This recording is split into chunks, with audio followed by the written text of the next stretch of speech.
প্রয়াত মরিনী সমষ্টির বলিষ্ঠ কণ্ঠ মরিনী সমষ্টির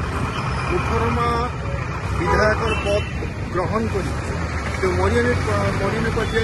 অভূতপূর্ব একটা পরিবর্তন আনিলে সেইজন প্রয়াত অলক ঘোষ দেবর আজি অহাকালি তার পুণ্যতিথি মৃত্যুর পুণ্যতিথি আজি আমার মরিনীবাসী রাইজে গোটেইখিনি রাইজে তার উপলক্ষে আমি স্বচ্ছ ভারত অভিযান কৰিছোঁ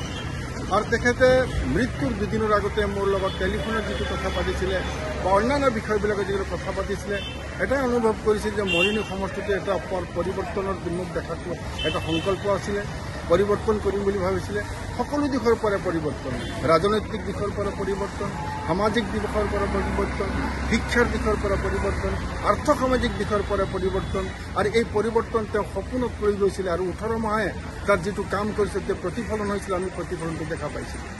তেওঁ এজন গৰীব মানুহৰ মানে গৰীব মানুহৰ কাষত থিয় দিয়া গৰীব মানুহৰ ওচৰত থিয় দিয়া এজন ব্যক্তি আছিলে মহান ব্যক্তি আছিলে যিজনে 10 টকাতে গৰীবসকলক খানাৰ খোৱাৰ খাদ্য যোগান ধৰিছিলে সকলো গৰীব দুখীয়া মানুহৰ প্ৰতি তেখেতে কাপোৰৰ যোগানৰ পৰা ধৰি বিভিন্ন ধৰণৰ সহায় সহযোগিতা আগবঢ়াইছিলে এনেকুৱা এটা তেখেতৰ এটা প্ৰয়াস তেখেতৰ মৃত্যুৱে মৰিনীত নিশ্চিতভাৱে বহুত এটা অপূৰণীয় ক্ষতি হৈছে আৰু আমি সদায় অনুভৱ কৰিছোঁ 4টা বছৰে আমি অনুভৱ কৰিছোঁ তেওঁ অনুপস্থিতিটো প্ৰতিটো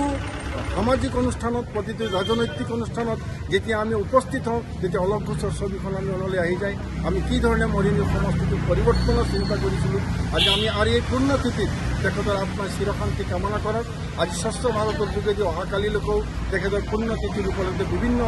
কাৰ্যসূচী লৈছে মৰিনীবাসী ৰাইজে তেখেতৰ আত্মাৰ যাতে সদ্গতি কামনা কৰক এইকেইটা কামনা কৰিছে আৰু সকলোৱে